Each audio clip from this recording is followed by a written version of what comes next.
Hello everyone, welcome back to my channel Sananda কিচেনের আরও একটি নতুন ভিডিও নিয়ে তোমাদের মাঝে হাজির হলাম। তো আজকে আমি তোমাদের সাথে কোরিয়ান রামেন রান্নার রেসিপি শেয়ার করব। তো চলো মূল রেসিপিটি শুরু করা যাক। তো রামেন বানানোর জন্য আমি প্রথমে এখানে 1 প্যাকেট কোরিয়ান রামেন নিয়ে নিয়েছি এবং এই রামেনটা ভালোভাবে সিদ্ধ করে নেব।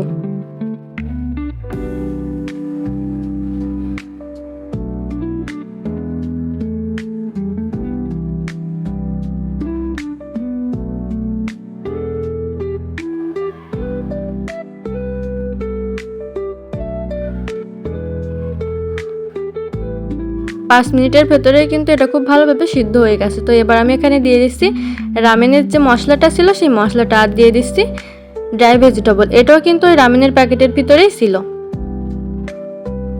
তো এবার আমি সুন্দর করে নাড়াচাড়া করে সমস্ত মশলা রামেনের সাথে মিশিয়ে দেব।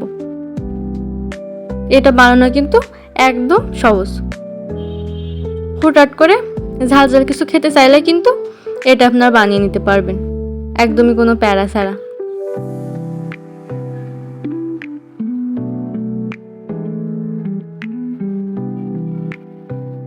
তো রামেন বানানো কিন্তু একদম কমপ্লিট। এবার আমি এটা পরিবেশন করব।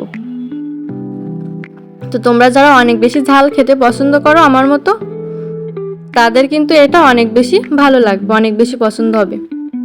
আর যারা ঝাল খেতে পারো না বা ঝাল পছন্দ না, তারা এটা ট্রাই করার দরকার নেই। এটা কিন্তু অনেক বেশি স্পাইসি এবং অনেক বেশি ঝাল। তোমরা এখানে সিদ্ধ ডিম দিয়ে পরিবেশন করে দিয়েছিলাম।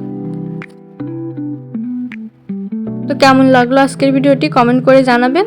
আর পরবর্তীতে আমার থেকে কোন রেসিপি দেখতে চান সেটাও কমেন্ট করে জানাবেন। আপনারা যেটাই দেখতে চাইবেন সেটাই আমি সেই রেসিপিটাই দেখাবো। তো আজকের ভিডিওটা এখানে শেষ করছি। দেখা হবে আবার পরবর্তী ভিডিওতে। সেই পর্যন্ত সবাই অনেক অনেক ভালো থাকবেন, সুস্থ থাকবেন, আমার পেজ এবং চ্যানেলের পাশে থাকবেন। বাই।